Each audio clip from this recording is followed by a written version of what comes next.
in this model of here, we have the Kapitza resistance at grain boundaries, and also the number of grains that come into play. What we have over here is that this model tells us that the heat transfer through the cavity wall is anisotropic, and it depends on the grain size and the grain distribution. And depending on the grain size and grain distribution, heat within the niobium, the heat path is distorted and depends on these factors. Now, if we come back to our very simple model, and if we just put this in here for the thermo-conductivity of polycrystalline niobium, then what we have is that the accelerating field eventually depends on the grain boundary Kapitza resistance between grains and the Kapitza resistance at the interface. Now, just to summarize our results, so the cooling of cavities is controlled by the thermo-conductivity and the Kapitza resistance. What we have over here is that as the purity of niobium improves, the Kapitza resistance dominates. The important parameter here is 1 over the square root of the total resistance. The presence of dislocations and impurities increase the Kapitza resistance. And if we were to increase the pressure to 25 bars, then there's no effect on the Kapitza resistance. And the new analysis shows that that there's resonance scattering of phonons at a nanoscale level from the surface of future possible work. Well, I'll just go through this very rapidly. How do properties of superfluid helium affect the Kapitza resistance? And we all know that the temperature gradient in superfluid helium has 2 contributions. One is due to viscous flow and non-turbulent flow of helium-2. And the second part of it is due to mutual friction. And this is generally at high heat fluxes. And the dependence on the heat flux is T to the power 3, and this probably might explain some of the discrepancies that I mentioned earlier on. The second possible future work is related to, let's say, the Kapitza resistance under high heat fluxes. Basically, what we measure under high heat fluxes is the Kapitza resistance that is smaller. But this is due to the fact that we don't measure exactly what we should measure, simply because we are no longer using simply because that the temperature difference compared the temperature jump that's measured compared to the temperature at which we are becomes extremely large, and we cannot make this approximation. Of course, if you are dealing with high heat fluxes, then we have to take into account the physics of quantum fluids, and this convection, nuclear boiling, film boiling, and turbulence, and generation of second sound in helium. So you have to take all this into account. And another interesting study would be to look at if it's possible to coat, let's say, the niobium surface and to modify, let's say, the van der Waals forces between the niobium atoms and the helium atoms, and in that way maybe adapt the impedance between liquid helium and niobium. And just to finish off my part here, since Enzo told us that we should stay together to survive, so I call us to give us a hand.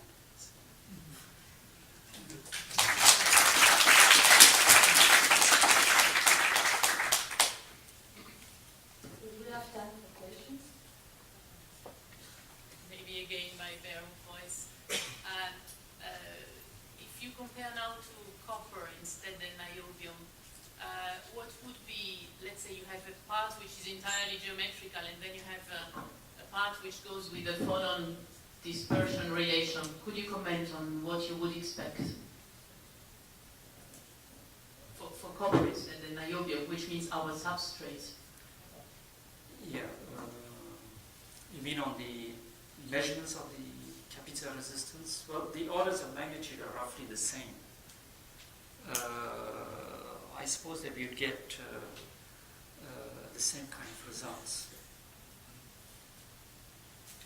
I don't think, well, the difference between, well, heat is carried by phonons in copper, so the role of electrons is, electrons don't cross the interface. I thought of the dispersion, phonon dispersion relation. It's probably more important that it is the one of the metal than that it is the one of niobium. The mismatch would not change. The mismatch would not change. It's the acoustic. Well, the acoustic mismatch model always predicts roughly between 50 to 100 times what's measured, and that's for whatever the sample. So it doesn't change. Yes.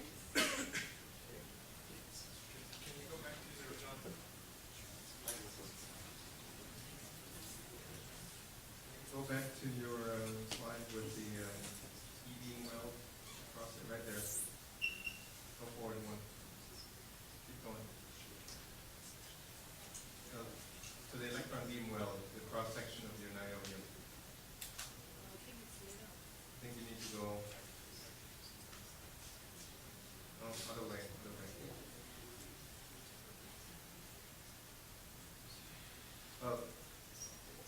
If you just keep going, the question is, you know, I don't know, about 20 years ago, we did a lot of T-mapping on cavities. Right there, you just had it. You just had it. The top picture.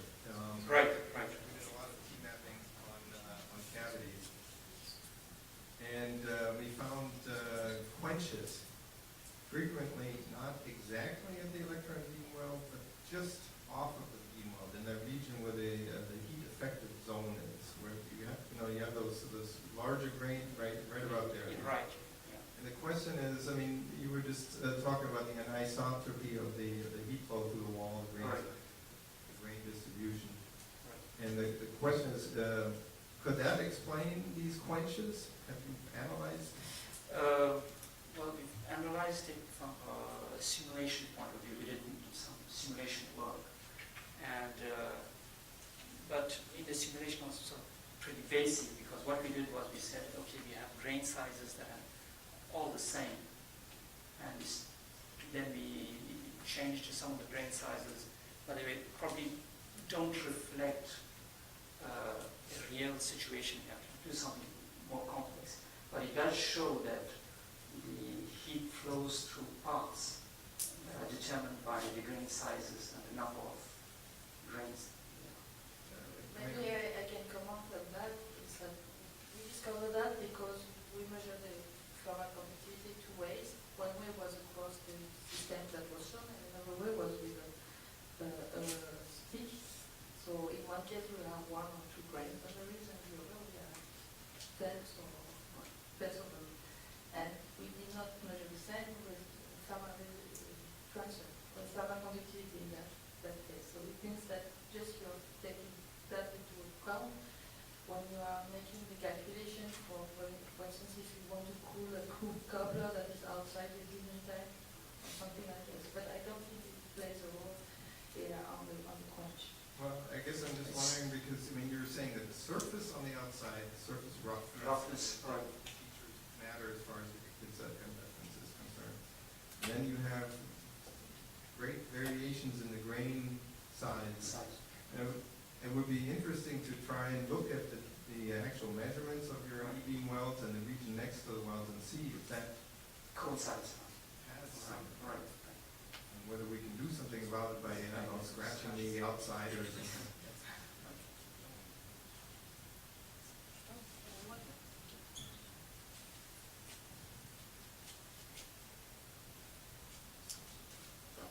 I had the impression that besides the opposite temperature dependence for polycrystalline and single crystals, there is also a difference with respect to the roughness.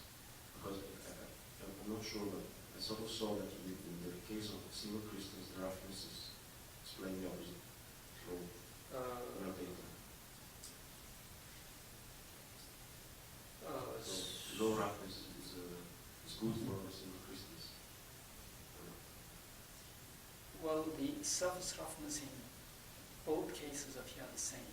The most previous one when the roughness. Roughness, see, here. Yeah, that's right. Well, the surface that has the highest Kapitza resistance has the smallest roughness. Okay. Also for single crystals. For single crystals, well, for single crystal we did a measurement, and that's the same. Okay, for single crystals, yes. It's here. Yeah, but as I said up here, we have an additional factor that comes into play. That's the presence of dislocations. So we have dislocations on the layer, which is roughly a micron. So this is controlling actually the Kapitza resistance. It's no, well, the surface roughness, actually, if we, well, there are two things. Firstly, compared to the acoustic mismatch model, there is a difference of, let's say, a factor of 20 to 50 compared to the, if you, so why the values are low, you see, that's because of the surface roughness.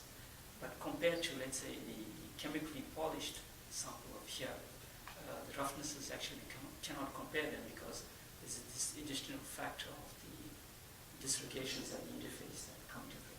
We can only compare roughnesses between samples that have the same purity, if not